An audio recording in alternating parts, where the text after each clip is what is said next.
I am recording. I am Ba, recording. ba, I ba. am recording. Ba, ba, ba.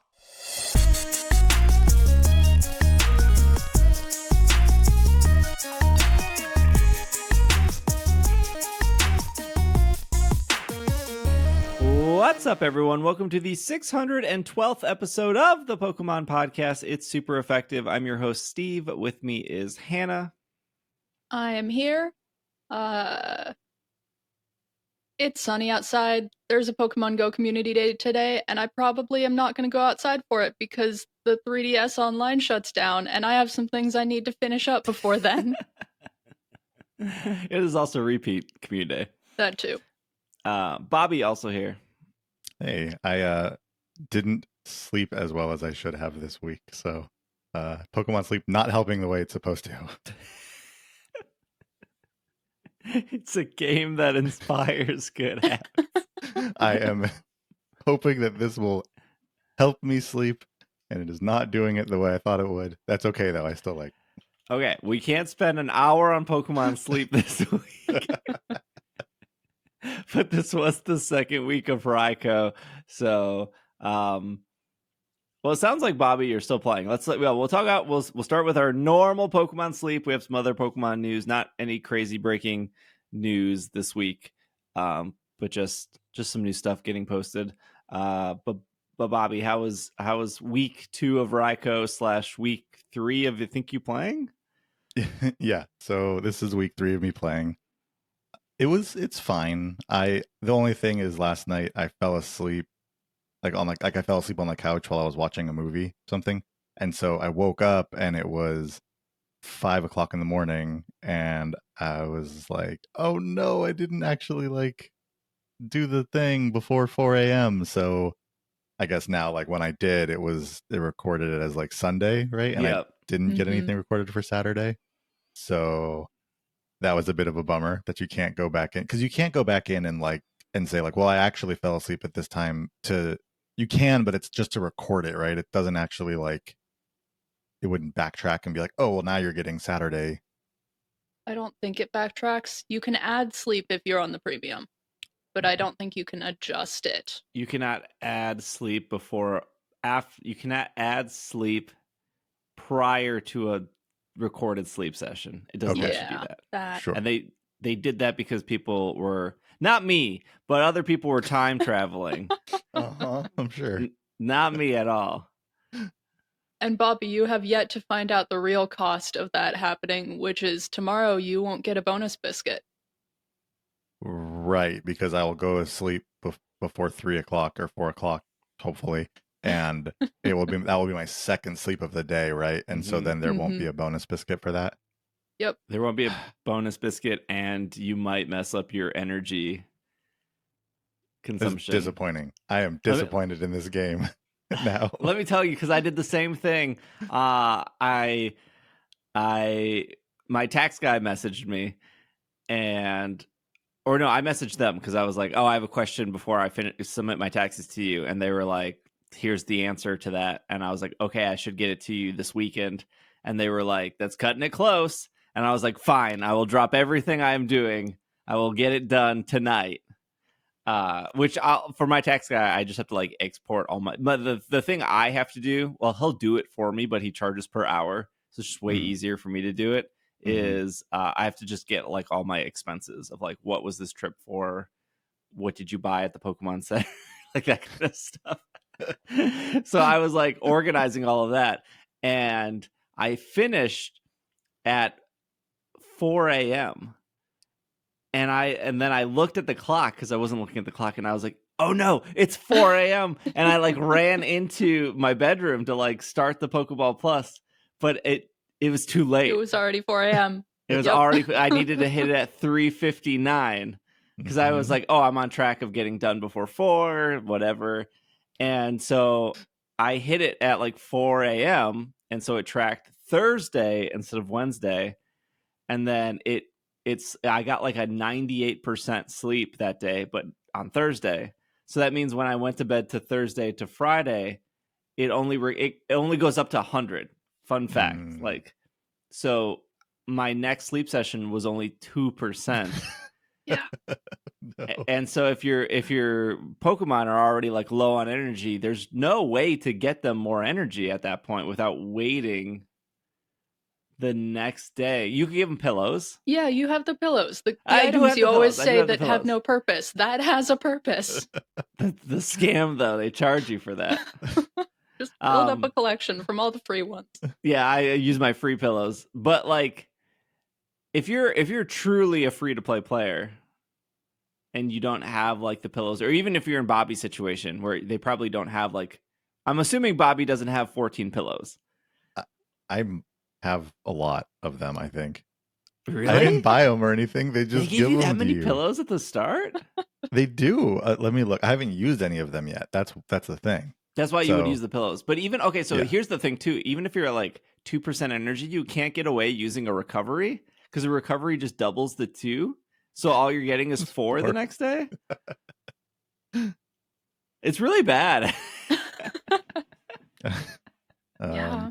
Checking. I think the worst part wasn't even like missing like the 4 a.m., even though that was like not encouraging good sleep habits because I was stressed that I missed my time.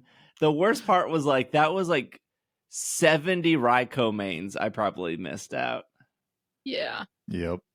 And now I'm like literally like 30 mains short before the store closes to get another incense.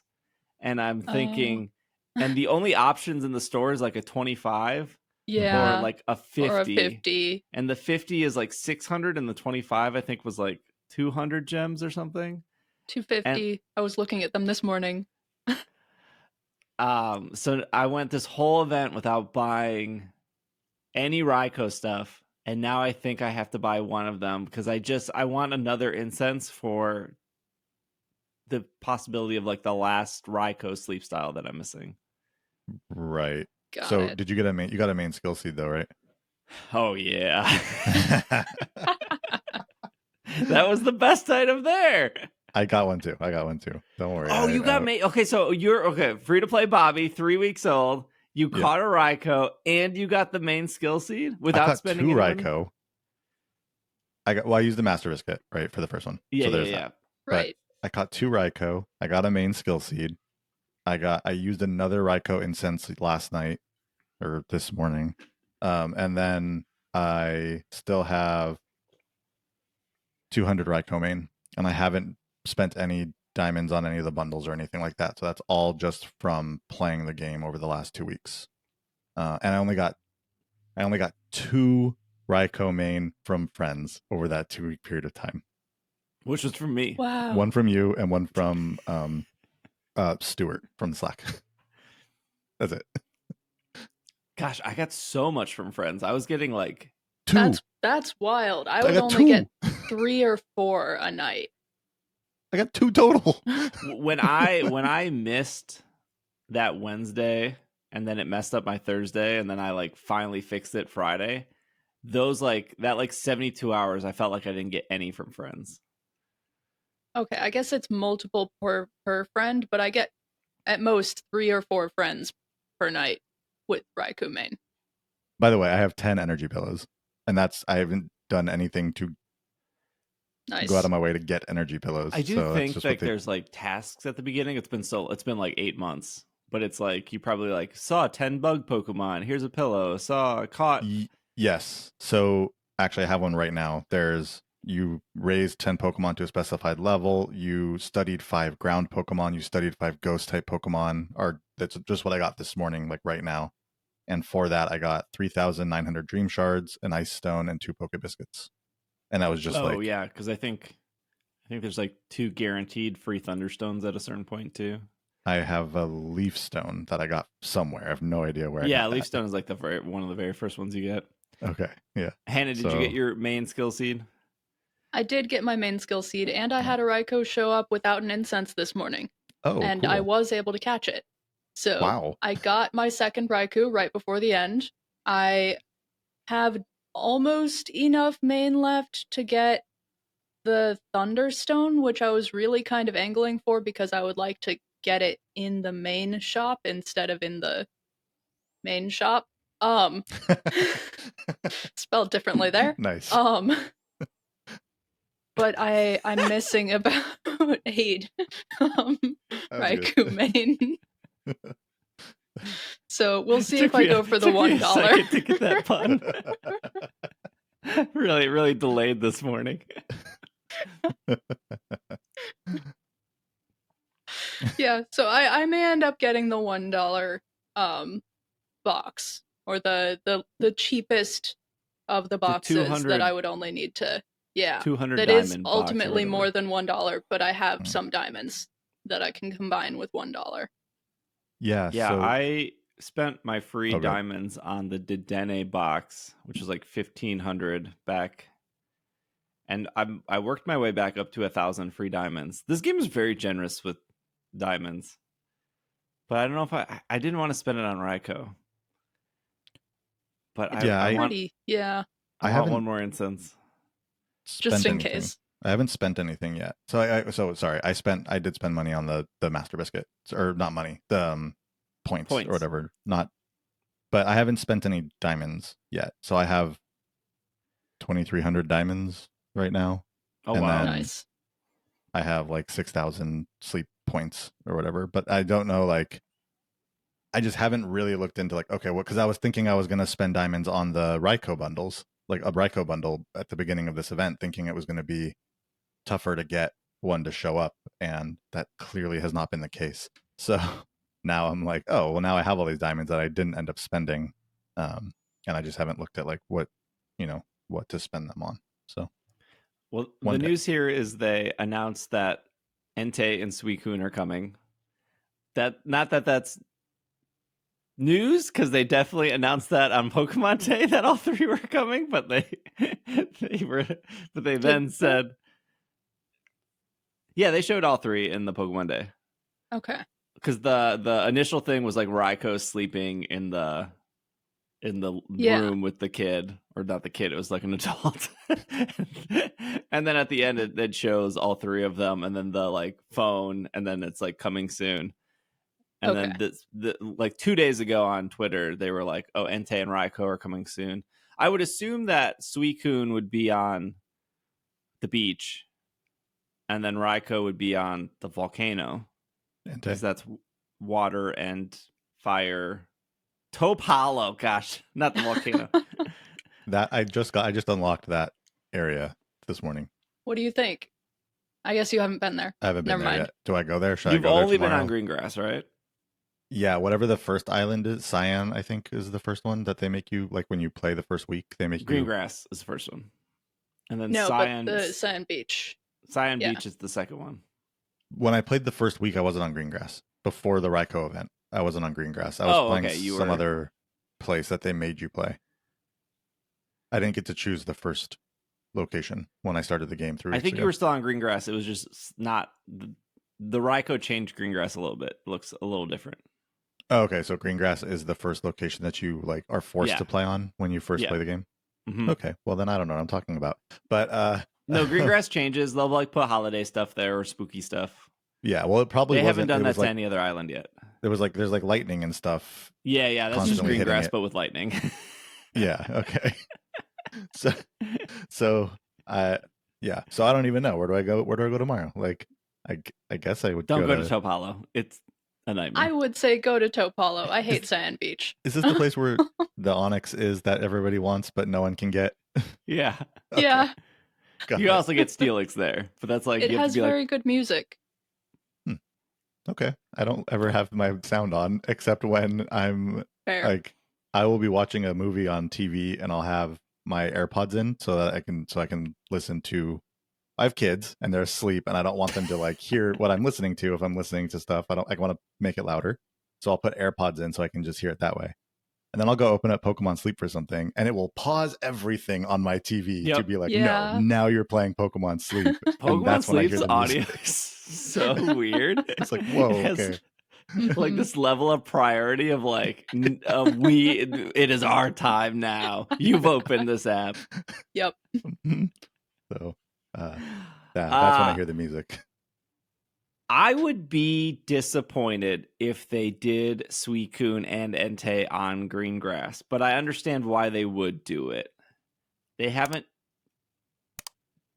they haven't done a single event per a single island. They have done events where it's like this event can be on multiple islands and you get to choose, but if it's a single targeted event, they force you to go to green grass, which makes sense because like, what if Suicune is on the beach and then somebody just started playing the day before, and now they don't have the beach, but they would have green grass? Like, I get it. But Suicune being water and the beach always having the water thing would make sense. There were some people that were like, oh, Suicune's going to be on Lapis, but like, why would that make sense? Suicune doesn't have a secondary type. It's just water. Like, yeah, maybe like thematically. Visually, thematically, it makes sense. Yeah, visually and thematically. Is Lapis like what is Lapis? Okay, so green grass has random berries every week. Okay. Yep. But when you get to the other islands, they have forced berries. So so the beach will always have an Oran berry, and I can't remember the other two. But Oran is the water berry, so it's like the berry that Squirtle has. It's the berry that like Psyduck has, because they're water Pokemon. Because everything in this game is single type. And then when you get to Taupo, that's rock because Geodude's there. And I don't even remember the other ones. It's like rock and something else. Anyway, but when you get to Lapis, Lapis is like the final island, the first new island they introduced since the game came out.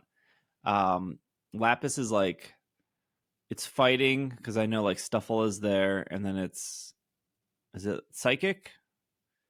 Because Ralts is there, right? I know Ralts is there. But like, you have to have specific teams for those islands. Whereas like green grass, you're changing your team based on like the berries that generate. It's just the one berry, the electric berry, was locked to green grass for the last 2 weeks. That's why people just did electric type Pokemon. There is no island with an electric type berry yet. So got it. That's why like Raikou not good. Like, it's been 2 weeks. Raikou's like not good to put on your team at this point. We will see. I'm gonna keep going with my all-electric team and see how it holds up when it's not during this event, because I really like my all-electric team that I've built for this event, and Raikou's on there. It would make sense, though, if they ended up doing another one of those events for Entei and Suicune individually, where for Suicune they did both the beach and green grass. Oh, where you could pick? That would be cool. Yeah.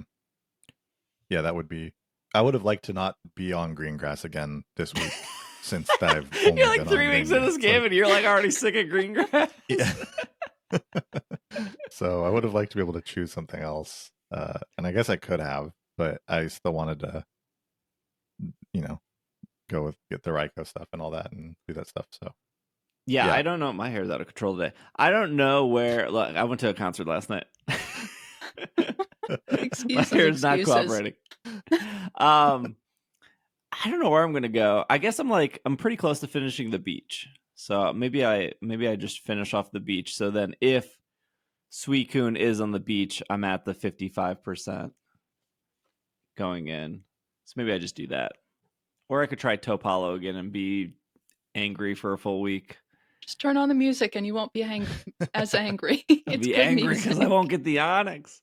So one thing that was interesting about this week was they started us all at Ultra 4, which we had talked about potentially happening last week. We said, we were saying it might happen.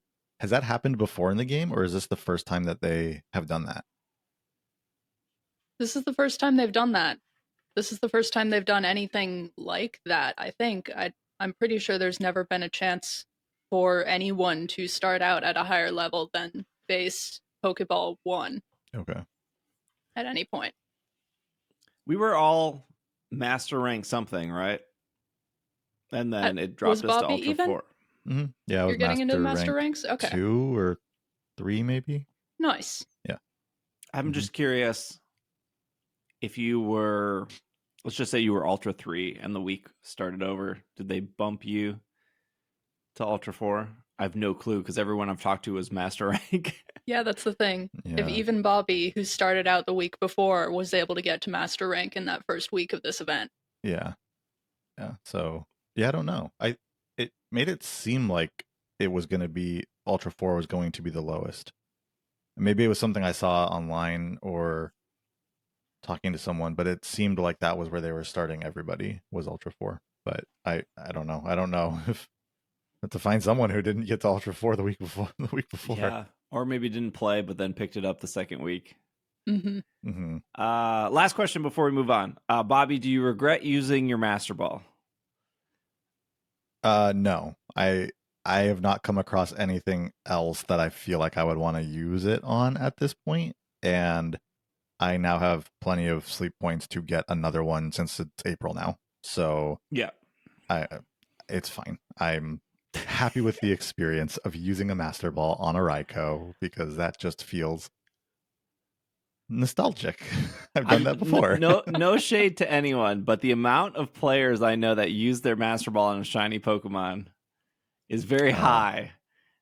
And I think a lot of those people were very bummed to find out that you just needed to use just a Pokeball and it would have caught.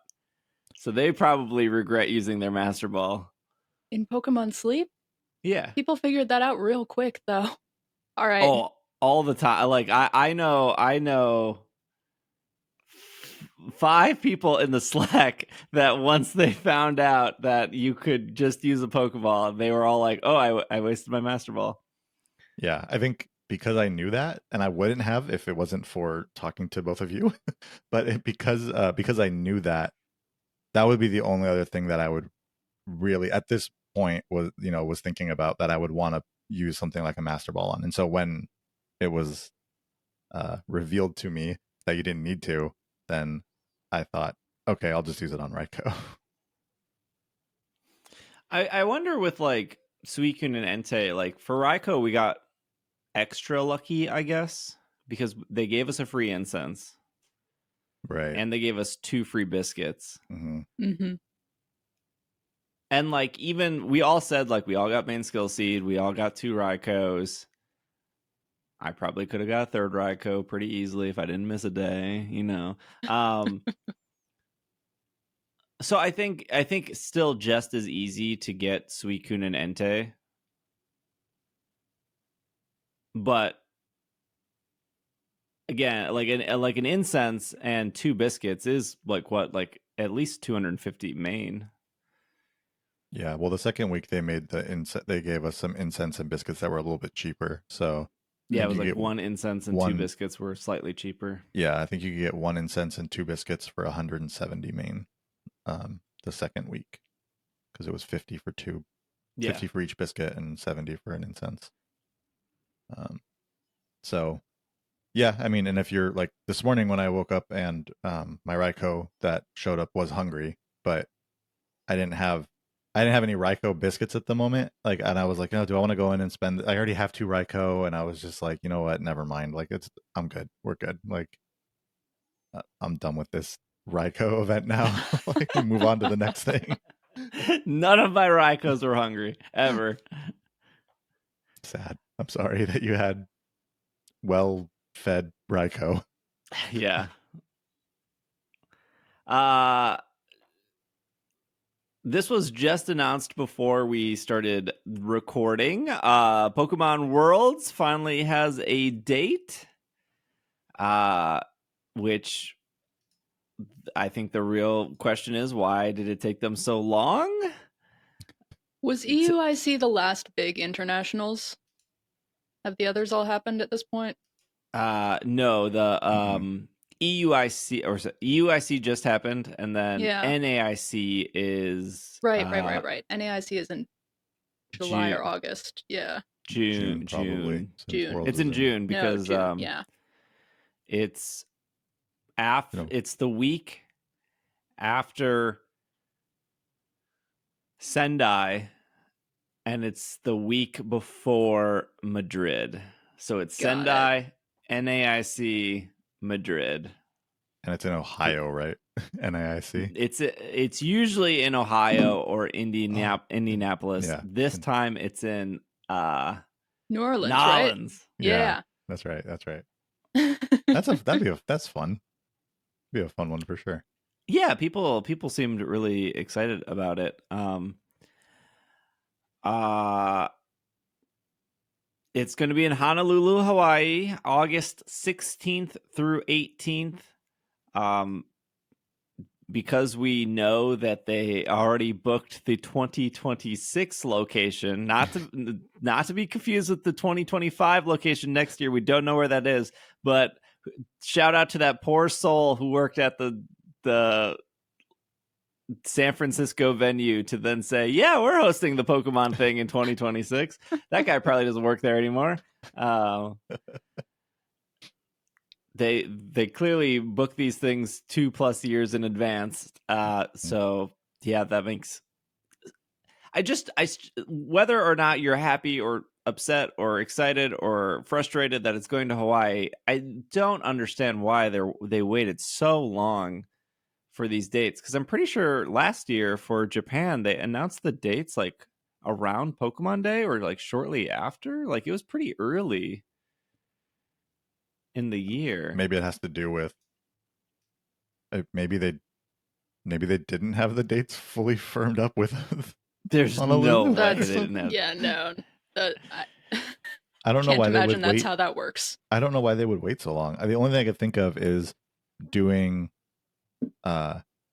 making it more in advance, because a lot of the people that may be going when it was Japan would have to get to Japan, and maybe they're like, we're giving people, and then with Hawaii, still not an easy trip, but maybe there's some difference there, something about international versus national for a lot of the people that are going to be there. Because I would imagine, and maybe I'm wrong, I would imagine though that most of the people going to the Worlds are most of the people from North America, or most of the people from Asia or Europe usually. Like, do we know the numbers on where people are typically coming Americans from? and Japan have and Japanese have the most, right?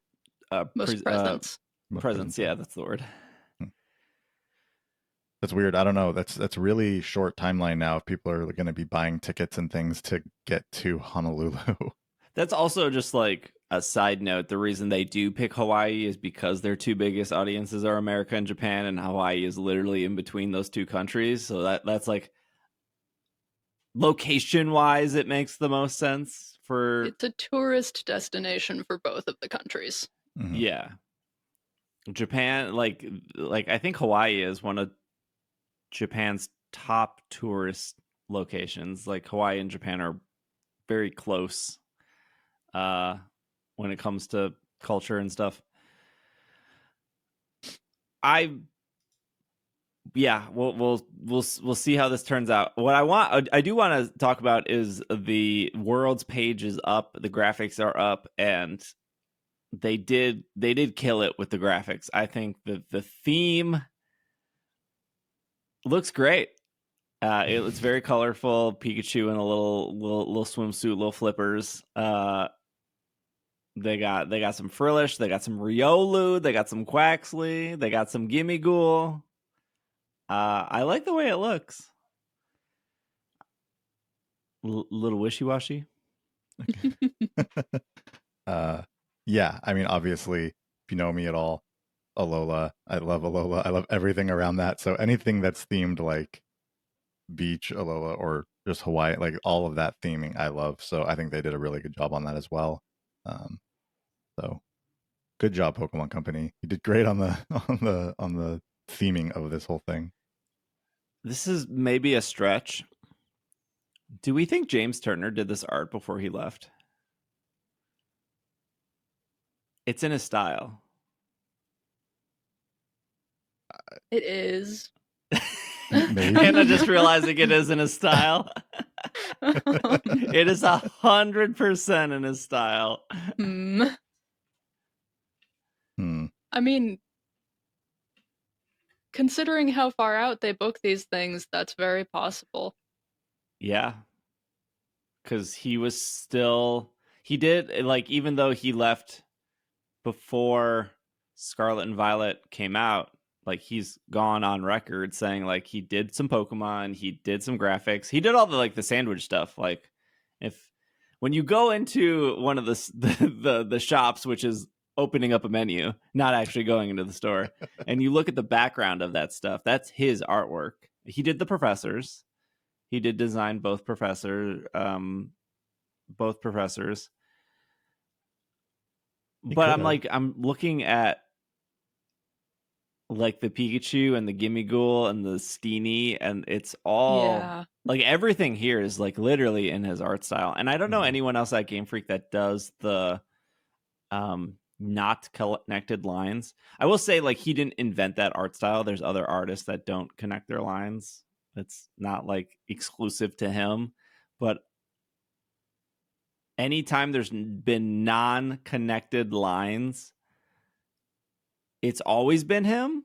So unless like there's a new artist that was like, where I'm going to copy, which is possible. It's definitely possible for an artist to be like, I want to pay homage, or I want to copy or take inspiration from his art style. But this looks like his art style. Maybe. I will say, like, I'm now looking at like really close in at the details of this, and for one, the 2 Frillish with the little love disc right above them is really cute, because it's like a little heart. It's like the way it's going down is like, little heart right above the Frillish. But the Riolu snorkeling while taking a picture of Gimmighoul might be my favorite like part of this, and anything that Pokemon has done this year. I love how you can still recognize it's a Riolu, even though it's hidden behind the camera and the snorkel and the flippers on its feet. You can barely tell unless you know Riolu. It's so good. It's so good. Yeah, this is great artwork. Could be James Turner, I guess. I think the colors definitely help as well. Those are definitely colors that we've seen James Turner like to work in, even in kind of personal artworks. He loves pink and blue so much. Great colors. Great colors. I think this is his art. I can see it. I mean, I don't know all of the differences between the Pokemon artists. I've only seen infographics on those a couple of times, and I definitely haven't memorized them. But even I can see some of the similarities here. Well, I guess we'll see going forward if they're going to announce events or what the Pokemon Center would look like, or what the merch is going to be. All that stuff going forward. It's going to happen whether, I mean, it's happening regardless, right? Again, I know there's frustrations around Hawaii. I know there's people that are very excited about Hawaii. I know there's all that stuff, but we'll keep reporting on if you are going because you are a competitor, or because you're traveling with a competitor, or you just happen to be in Hawaii in August. We'll see what events are related to it, and if it's going to be like the same impact of Japan. Because like when I talked about last year, there were so much going on. Right, like there was just so much I missed, because like there was just so much happening that it was very easy to miss stuff. I cannot imagine that there's going to be so much here, but there should be some stuff here. Yeah. It'll be a good way to tell whether them going so all out last year was primarily because it was Japan, or because they're really continuing to try and ramp up what Worlds is. Because there has been a ramp up. It has become a bigger and more involved event over the years. Well, they definitely have a lot to follow up on, because 2 years ago in London, it was the first one back, right? So it was a pretty big deal. A lot of people were really excited about that. And then you had the next year was in Japan, which obviously they were going all out for. So yeah, to your point, is that going to stay? Are they going to stay with that coming into Hawaii and kind of keep that energy going and keep that that push, or is it going to kind of cool back down a little bit? But I would love it if they kept it ramped up. I think that would be great. I think that would be great if that's kind of what they're doing now. Although I guess if you're there, it might feel like you might miss out on things, and you're already there. But I don't know. I think it would be cool to keep the energy high, keep it where it's at, keep it ramped up. There hasn't been any news of any lottery systems yet. Right. Not yet. Well, I'm sure there'll be a Pokemon Go event. I'm sure they'll probably also boost the amount of Comfey spawning for people to then get those to then come back and trade. But speaking of Pokemon Go, we have a little bit of Pokemon Go news. We actually have some Scarlet and Violet news this week. So we're going to take a quick break, and when we come back, we're going to talk about those two things. So we will be right back. And we are back from our break. Okay, so Pokemon.com published an article on April 3rd, How to Catch Shiny Pokemon in Pokemon Scarlet and Violet. There's not anything particularly new here. This is not the first time they've published a shiny article. They did one for Sword and Shield that no one believed, and then that one ended up being correct. And then they did one for Let's Go Pikachu, Let's Go Eevee that also no one believed, and that ended up being correct as well. I want to stress that because people for both those games thought shiny hunting was broken, or at least in Let's Go, they thought, oh, I just knock out 30 and then get on my Charizard and then wait. And then why aren't I getting shiny Pokemon? Sarumi was wrong on both of those games for 3+ years each. That's every site was wrong, to be fair. Not other than particularly Pokemon.com. Other than Pokemon.com was the right site. We now know that Pokemon.com was right. And in Let's Go, in order to actually shiny hunt, you have to keep catching over and over. I believe the title of that article, if you're looking for it, is Keep That Catch Combo Going. Mm-hmm. That should, if you pop that into Google, that'll pop up. But still on Pokemon.com, still explains how to do it. And then the same thing with Scarlet and Sword and Shield, which was talking about brilliant Pokemon. And 3 years later, after Sarumi and everyone else said that brilliant Pokemon didn't do anything, brilliant Pokemon did have an extra shiny roll to them, and that would be permanently increased based on how many you either caught or knocked out, which was all on Pokemon.com that people just did not believe. They believed Sarumi over that, or Bulbapedia over that, and those sites were wrong. And then, we wouldn't be talking about this without Anubis, who she tested these theories and proved that Pokemon.com was right on both of those games. And then I think since then, Sarumi, Bulbapedia, everyone else is updated to the right stuff.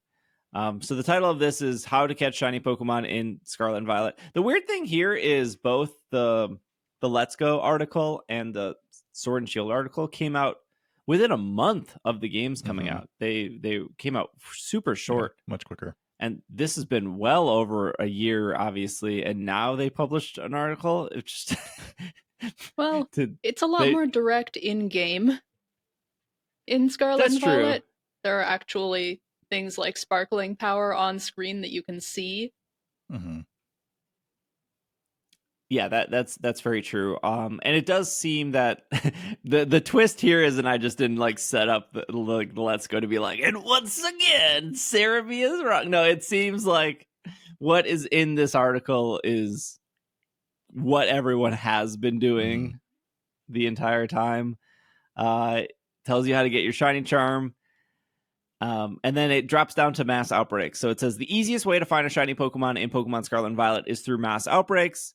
It's when the same species appear in one location. As you battle and catch the Pokemon appearing, your chances of encountering a shiny Pokemon will increase. 3 different messages will appear during the outbreak.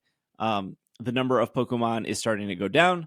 The number of Pokemon in an outbreak is definitely getting lower, and there are not many Pokemon left in the original outbreak. You have the highest chance of encountering a shiny when you receive the message that says there are not that many Pokemon left in the original outbreak. At this point, it is best to avoid catching or defeating and keep your eyes peeled for a shiny Pokemon if you're looking to find one. If you wander to a new location or set up a picnic and return to the mass outbreak, you may find a new group of the same species has appeared, and that these new encounters don't cause the Pokemon to disappear from the mass outbreak. Easiest way to battle and defeat the mass outbreak is through auto battle. It's best to consider the terrain. For example, if it's over a body of water, you'll want a Pokemon that can swim and fly. For outbreaks on land, use Pokemon that move quickly, such as Gallade or Ceruledge. That's true. Ceruledge is very, very quick. Even if you're not lucky enough to find a shiny Pokemon, mass outbreaks are still a great way to collect Pokemon materials that can be made into TMs, exchanged for league points, and used at the item printer in Blueberry Academy. Keep in mind you can only hold 999 of a given type, and new mass outbreaks appear daily at midnight local time in Paldea, Kitakami, and Blueberry.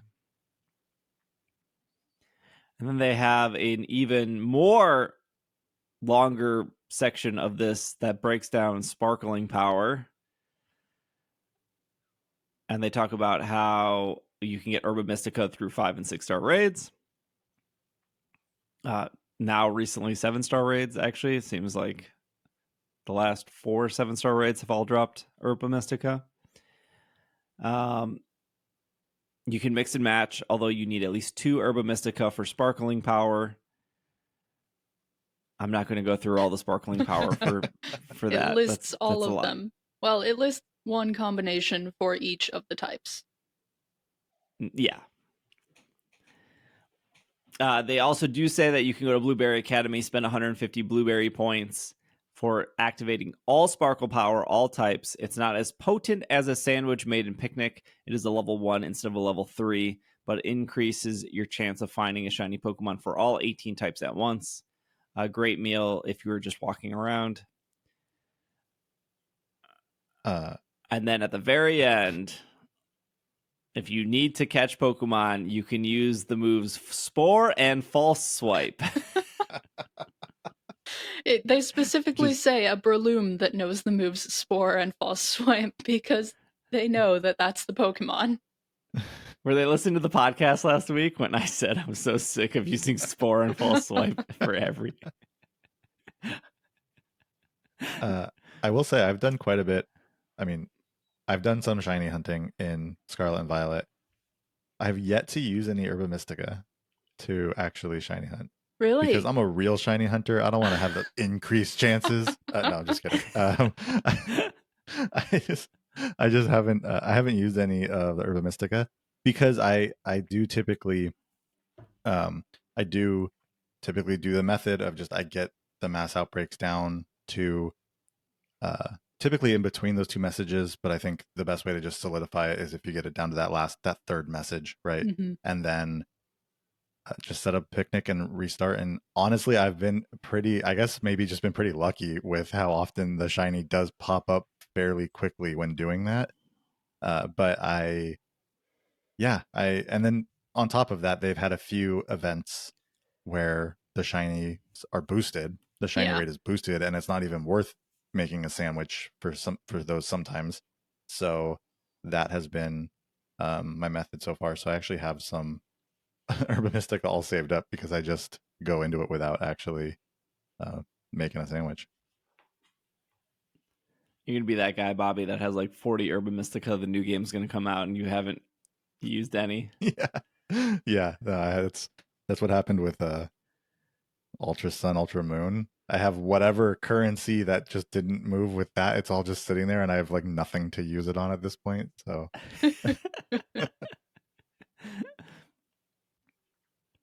the one thing that they didn't mention in this article that is not surprising and is that I guess people maybe don't know this. If you maybe if you're listening to a Pokemon podcast, you probably do know this, but when the outbreak is starting to go down, outbreak is definitely getting lower. Not many Pokemon from the original outbreak.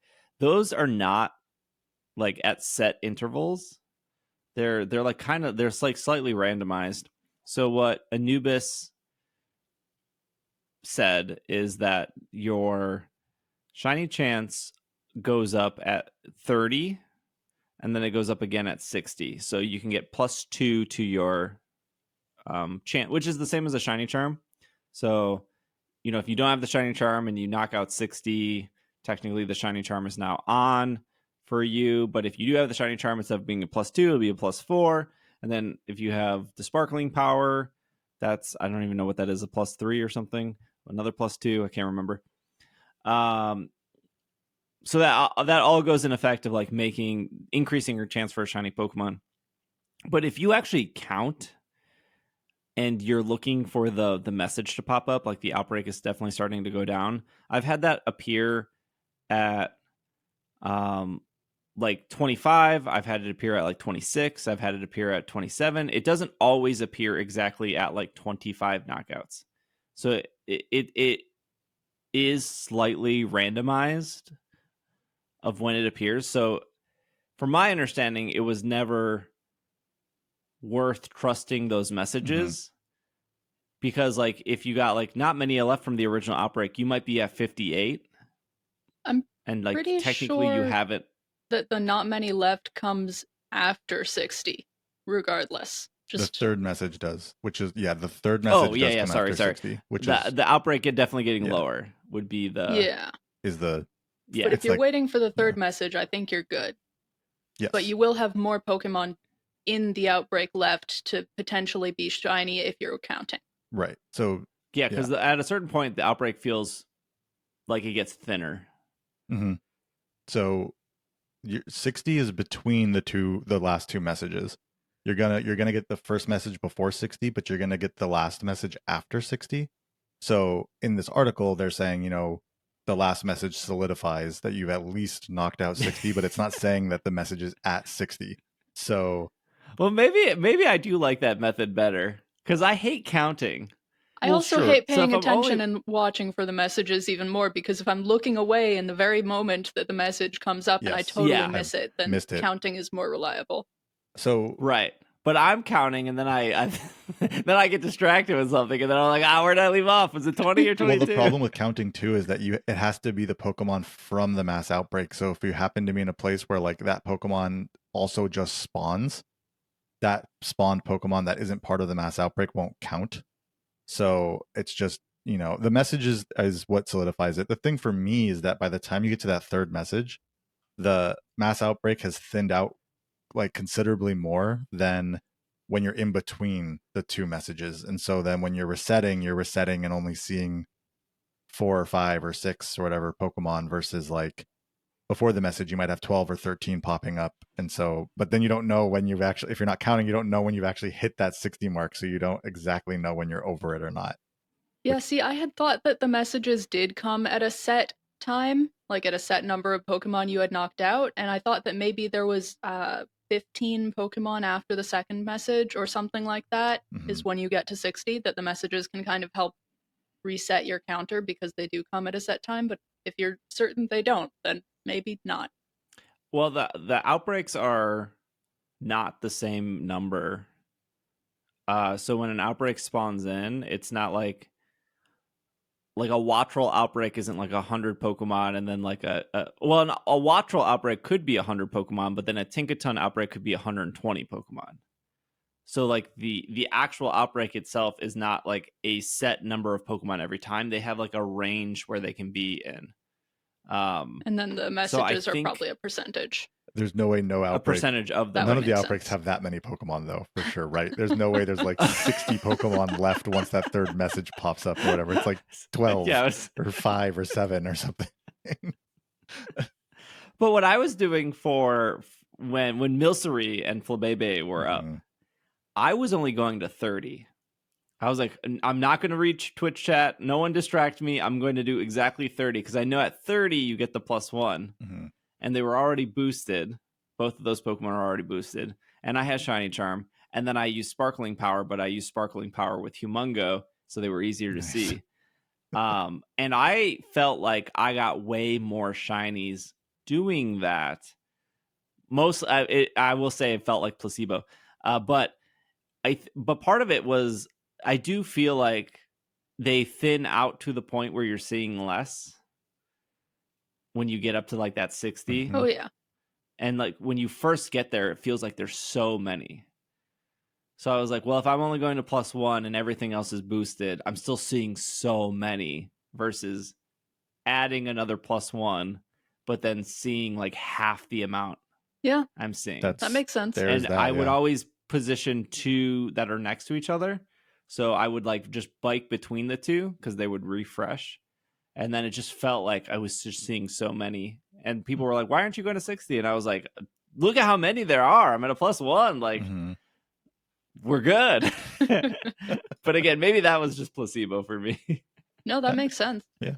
Just mathematically, that does make sense. I mean, you have to find that like balance where you have so many more, but with lower odds versus like how, because like I said, sometimes you get up to that 60 or you don't know, like you, unless you're like really counting and then don't miss any or anything, you know, sometimes all of a sudden you realize like, oh, well now there's only like 6.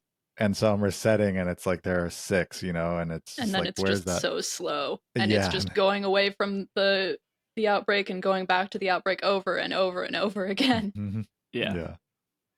I think Legends had that as well, though, where like Legends had, what were they called in Legends? Not the Hordes. I wasn't a Legends shiny hunter. Were they also called outbreaks in Legends? But like some outbreaks felt like in Legends they would disappear way quicker than other outbreaks. Yes. Yeah. Of like, oh, I only knocked out 16 and now it's like already over. Whereas like, oh, I knocked out 25 and there's still a ton left. Yeah. And they were outbreaks because there were the mass outbreaks that MMOs. broke everything. Oh, yeah. But the Legends was interesting because sometimes you would knock out it was called something though. The batch of them in the outbreak was called something because then it would say like it wasn't a new outbreak. It was a new something has formed. And then you'd have like 6 more that would pop up once you've knocked out all of them. You get like a second stage of whatever it was called. The real Pokemon fans remember the black and white outbreaks. That's the real thing. It was. I don't think the black and white ones did not have increased shiny odds. No. They definitely did not. They released a 7-star raid immediately after we started recording last week. Classic. They ended up going with Meganium, which makes sense that they would not do Primarina / Sceptile next because you don't want when you're announcing something on April 1st, you got to look at who's the biggest joke in the Pokedex. Meganium. This makes sense. No. Oh no. Oh no. No, the Meganium made sense. Because cherry blossoms. It was a cherry blossom week, and it's the big dinosaur with a giant pink flower around its neck. I guess that makes sense. Sure. I'll go with that. And it was April 1st. I can only take what I see online, whether that's YouTube, Twitter, Twitch, Reddit, our Slack community, our Discord, etc. And it seems that when people don't want to grind out a raid,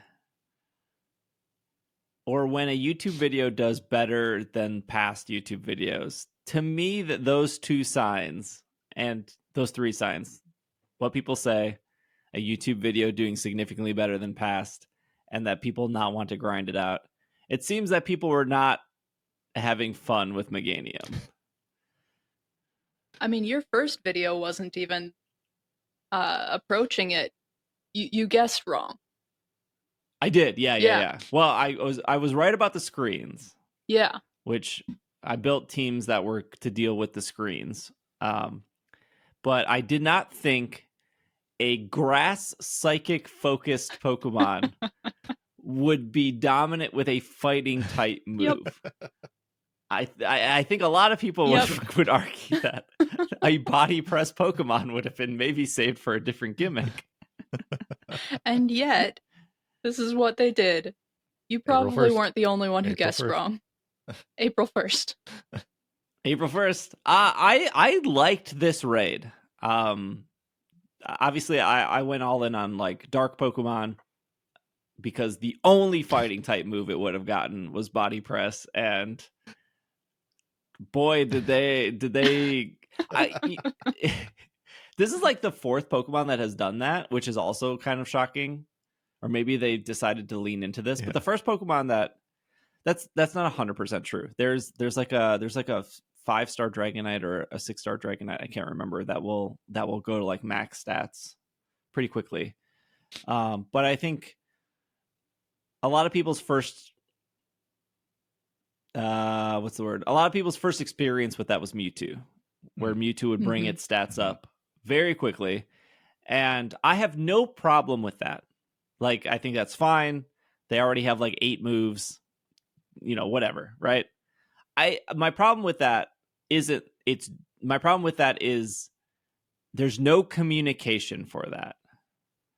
So if you don't know to check with the Y button and go in, you would be like, why did this get so strong? Or why am I doing so little damage? I do think it's frustrating to a player to like, it'll show like, oh, it used bulk up, or it used amnesia, or it used calm mind or whatever. And in a normal gameplay setting, you're like, okay, cool. It's like, it's used calm mind twice. It's a +2. Okay. I gotta like lunge twice or whatever, or chilling water or snarl.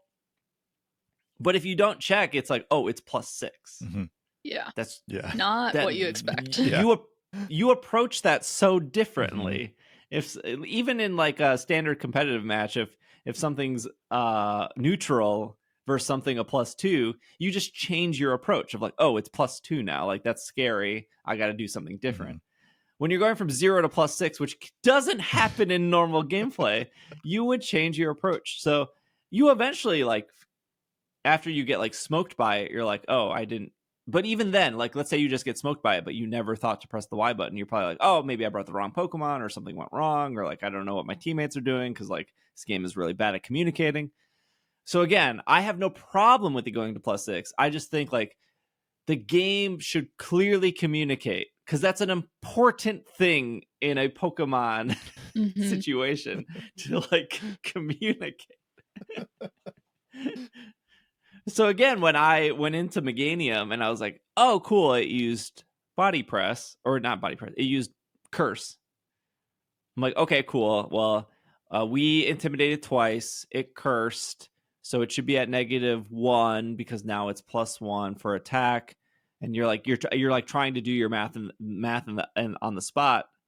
And then when you get one shot, you're like, what happened? Hold on. Yeah. Wait. I calculated for this beforehand. That shouldn't have happened. So yeah, that's fine. Like, we saw the moveset, made 5-6 new Pokemon, and they all work great. And that's cool. I think, like, I love the building part of the raids. And I think a lot of people like building part. You see a lot of people, even before they get into competitive, they spend weeks building a team, and they love that. And then they get to the competitive part and they get smoked, and then they're like, I spent all this work. But I do genuinely enjoy the work of like thinking, theory crafting. I mean, like, this is not exclusive to Pokemon, right? You see so many like sports commentators or whatnot, like they speculate, or like, this is what could happen, this is what will happen. Like, it's just human nature to be like, how can we plan around a scenario that hasn't existed yet? It's fun. And then sometimes it doesn't work. But I do think there is like a level of balance of like, same thing with Mewtwo. Is it too hard? Is it too easy? What is considered easy? What is considered hard? I think the biggest obstacle isn't actually the raid itself. It's always been the people standing next to you. Yeah, that continues to be a thing. Yeah, definitely. I will say, as someone who doesn't play competitive, the raids have been a nice way to build Pokemon, like, because I do like that, but I don't play competitive, so I'm not building teams for competitive play, and those raids brought out another reason to put a team together, or not put Pokemon together, build a Pokemon, and then, a few months down the line, you realize, oh, now I have like all these Pokemon powered up. I have these strong Pokemon that before I would have just had all this as I do, I would have just been hoarding all these items and not knowing what to really do with it, because like story mode has been beaten and I don't have, and then all of a sudden you have all this stuff and you're like, I don't know really what to use it on or where to put it. But then this gives like some direction of, oh, I'll power this up this week, I'll power that up, I'll do that. And then 6 months down the line, you're like, oh, great, I have all these powerful Pokemon that I can like switch between or use in some way. especially in a game where it's so easy to build a Pokemon compared to previous Pokemon games, as I have been building Pokemon in X and Y and in Oras and in Alola. It's so much easier in Scarlet and Violet. Absolutely. Oh, yeah. The days of breeding 6IV or doing the best to breed 6IV Pokemon and, breeding like all, doing all the egg hatching and everything to get that one that's there, and now it's those days are mostly gone. Yeah. Absolutely. Unless you need zero IV in one particular stat. Yeah, they've never given us that. They've never made that easier. They did have the Ditto event. They had a Ditto event in Scarlet and Violet early on that had they did. two particular Ditto with zero IVs in the stat you would want for different strategies. So they made that a little easier if you were playing right when that happened. Right. Yeah. That was the only time. They only did it once, though, didn't they? Yeah. And that was very early on, if I remember correctly. It was pretty early on too. Yeah. That was before I understood raids for sure. Yeah.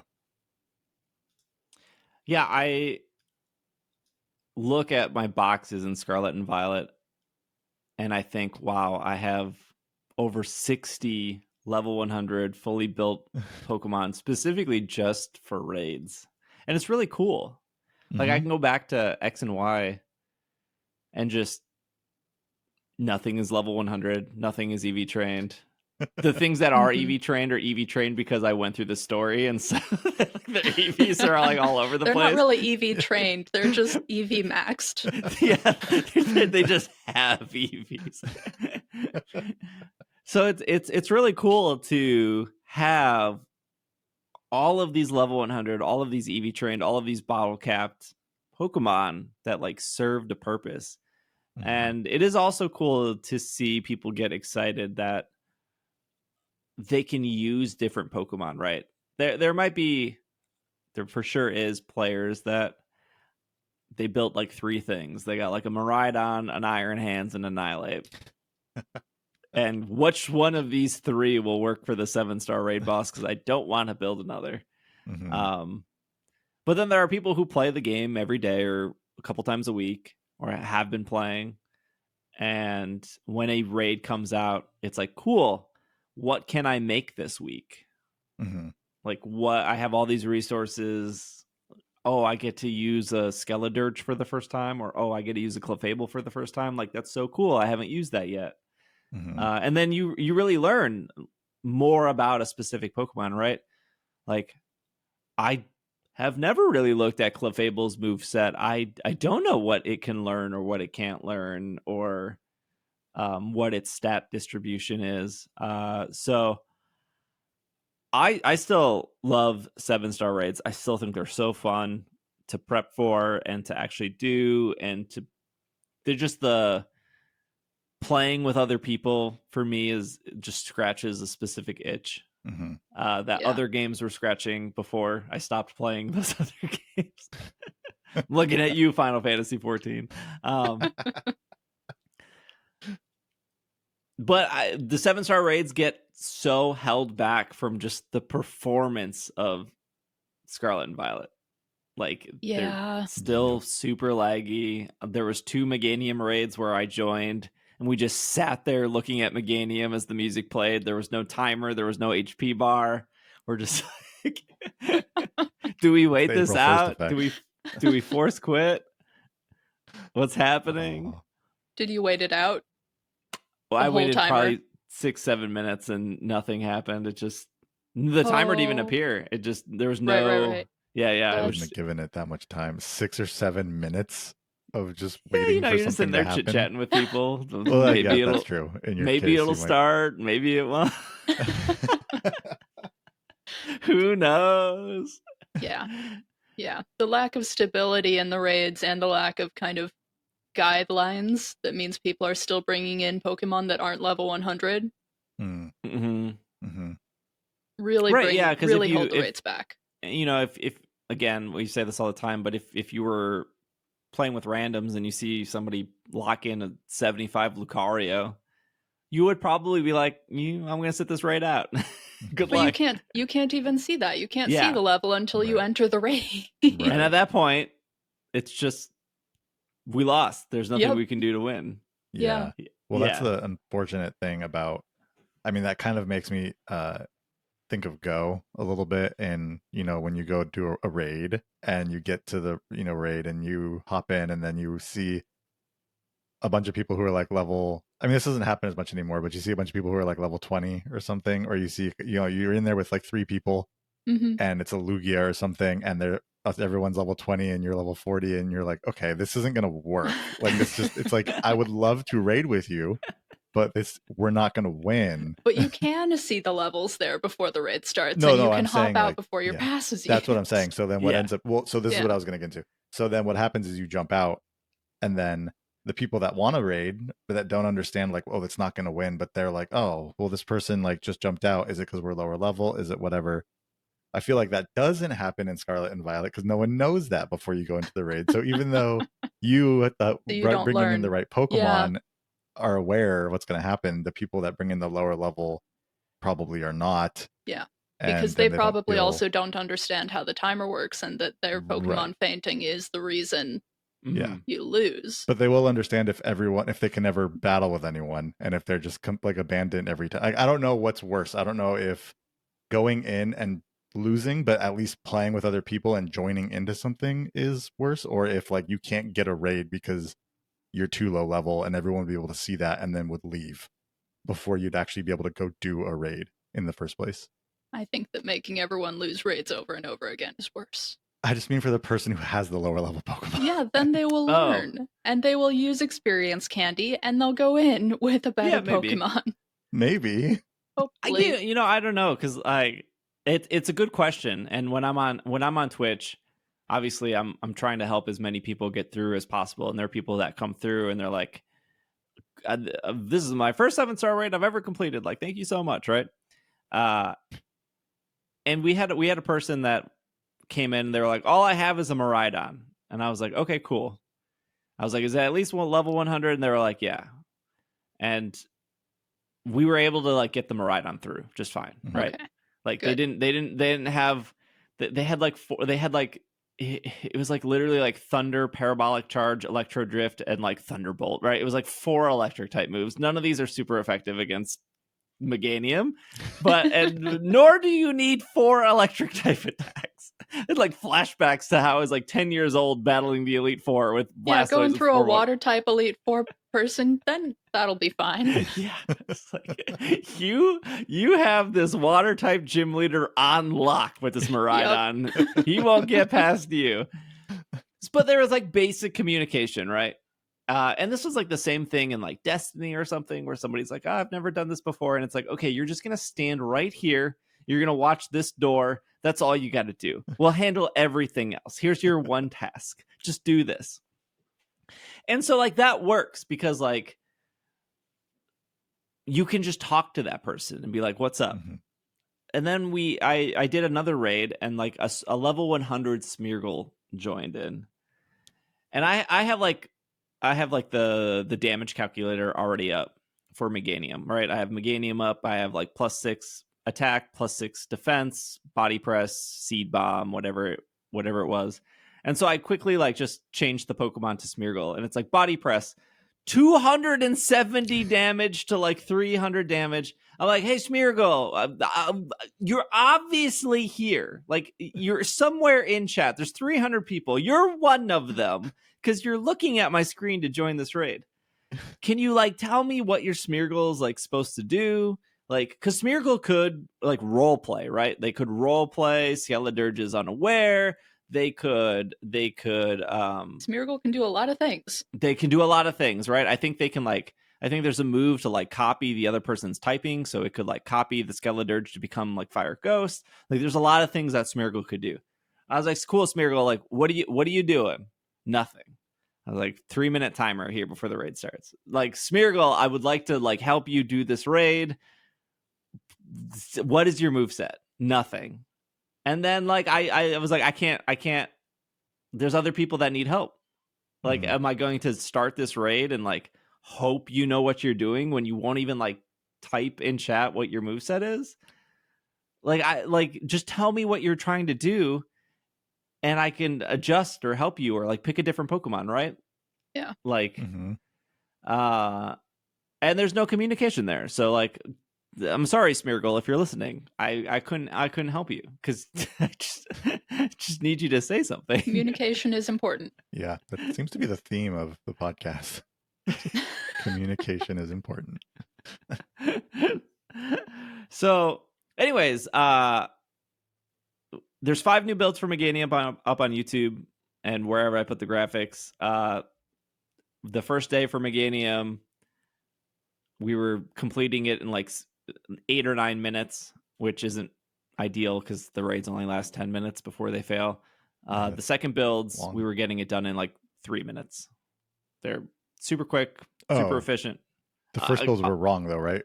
Or the first builds were like not as effective towards it as you thought they were going to be. The first builds were the pivot of like, okay, let's build something else. And then when I ended stream and I didn't have like 300 people asking me what they should build, yeah, I like tweaked the numbers a little bit and then put out the YouTube video with like the updated.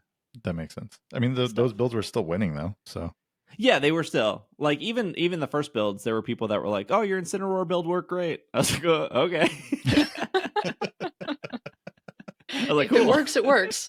If it worked for you, there are so many people that like only do it one time, right? Yeah. They'll only do it once. They'll come in. They'll be like, "Oh man, that was so easy," and like they never do it again. And I always just think of like, who in the raid actually carried you for you to come in and be like, "It was easy." Like, what is your definition of easy? I don't know. I think my mouse died. Oh no. Oh no. Oh no, here we go. Okay. I was like, I got flipped to the last article. I think that's it for Scarlet and Violet. That's all we had. Yeah. How to catch shiny Pokemon Meganium. Bug Out. Friday, April 12th through Wednesday, April 17th. Twice the XP for catching Pokemon with nice throws or better. Increased candy for nice throws. Increased candy XL for nice throws.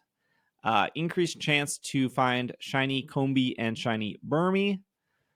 Caterpie, Weedle, Shuckle, Wurmple, Kricketot, Combee, Sewaddle, Sewaddle, Dwebble will be in the wild. If you are lucky, Nincada, I can't remember which one, and Cutiefly will be in the wild. All of those can be shiny except for Sewaddle, which will probably be a community day sometime this year since Gen 5. Tour, Unova Tour is what it will probably be called. Will eventually come. Yeah. 1-star raids will be Pineco, Shuckle, Nincada, Skorupi. 3-star raids, Beaver, Pinsir, and Cleaver. All can be shiny. 5-star raids, Tapu Bulu, Mega Charizard will make its will return, and Mega Heracross will make its debut. Yeah, what did you say I was for waiting. 3-star raids? You say What Beaver? did I say? You said Beaver instead of Beedrill. I did? It's like Yeah. Beaver? Or is it Bee-Barrel are you talking about? What are you talking about? Something like that. Nope, it's Beedrill. Beaver is my favorite Pokemon.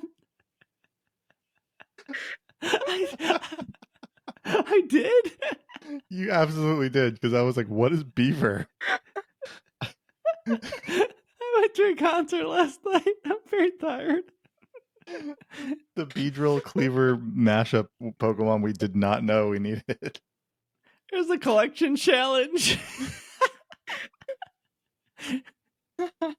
There's new avatar items, which They're nice avatar items. is I this the think. first time they've done new earrings? They've done a couple. Mm-hmm. I know think there are Hoopa some. had earrings, right? That would make sense. I think so. I don't have You know, a lot of earrings on things my make sense, character. but Niantic kind of drops the ball regardless. Let's see. I think Where I even think are Hoopa, they? Are they in hats? They're in hats. Oh, are they? Yeah, there are Meltan earrings, there are pearl earrings like the ones your buddy finds for you, and I think that's it. There's Meltan earrings? There are. Yep. Are they cool? I mean, they look like Meltan. Mm. Like it's head Oh, yeah. and eye. Oh, I out see what fine. you're saying. I guess that makes sense. I think that's it. It looks like that's all the earrings up till this point when we are getting all of the Burmy earrings. Is it me or looking at this graphic, the Combi backpack and the earrings look really good? They look like art. They don't look like the actual model in game. Yeah. They look like they're drawn on there.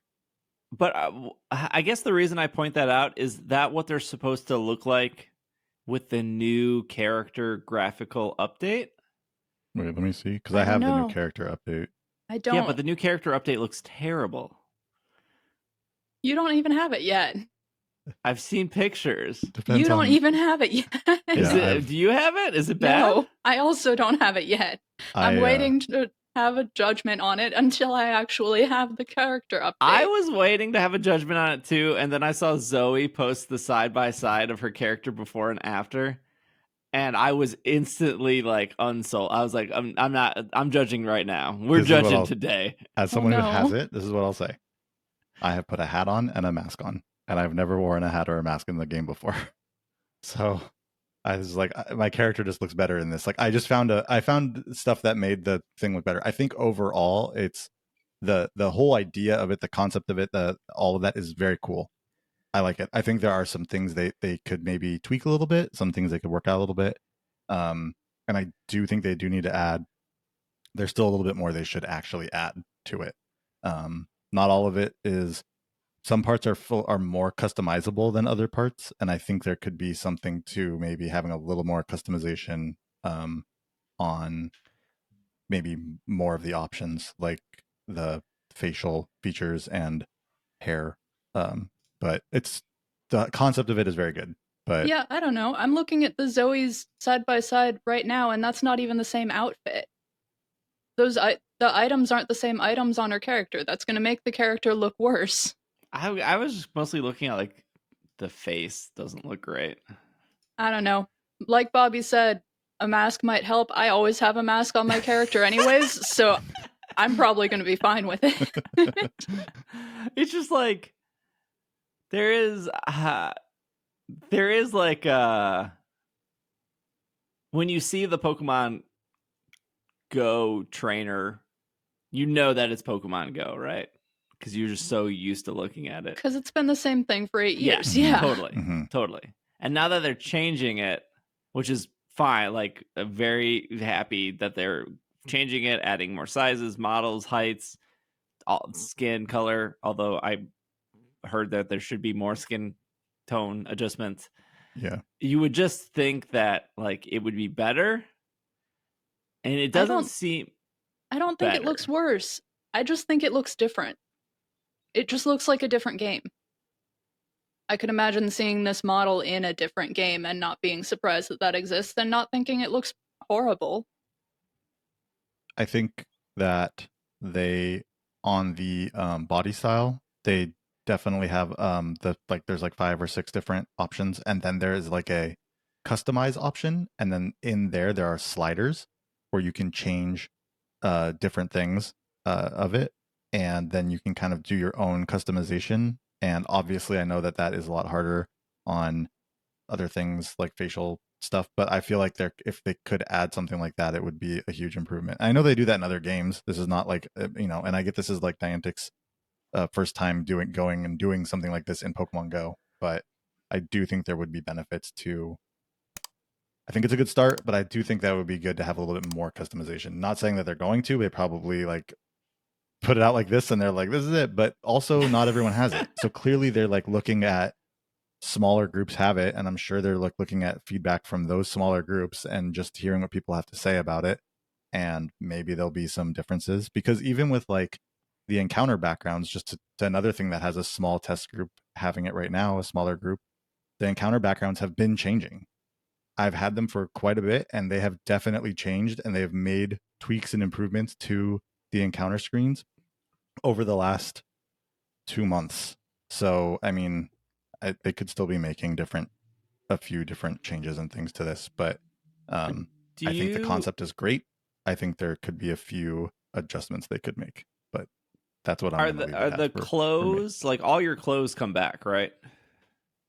Yeah. Yeah. Like it's not like, No. oh, you've updated your character and now you can't have Now this you Meltan can't access jacket. the clothes you bought. Yeah. You can definitely access the clothes you bought. Do you I think believe when they change it, it changes your so the clothes that I've saved, like the outfits that I've saved, are no longer saved. But I can go back and pick them again if I've purchased them or if they're free. If they were free, I can Do the go back and clothes pick look all that different? stuff again. But it does seem like they took the saved stuff out, so you do have to resave stuff, resave outfits. So my question is, like, are the clothes different or lay different or feel different in the sense of if I put on the baggy jeans with the chain wallet and then the hiking boots, are they going to like clip through each other like they always do? Like no Or matter do what they- body style you choose and stuff. Yeah. Or do they like do the clothes actually like lay properly, I guess is the question. I mean, I'm just going through the different like body style. I'm just clicking through the different body styles on what I have on. No, I would just be clicking, like, do the I clothes would clip through put each on like other like baggy normal? jeans and then click through the shoes and see if they clip. Yeah. I see what you're saying. Because I think that was my biggest problem with the current models is, and I gave Niantic this feedback directly because there was like at one point Niantic like pulled a bunch of people together and was like, "What would you like to see in clothing?" And that was like a decade ago.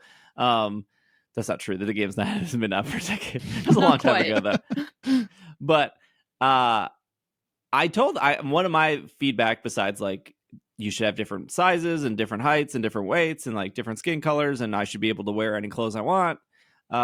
But one of the biggest gripes I had is like it sucks buying a pair of pants for like $3 and then it not working with your like favorite pair of shoes that you bought for like $2.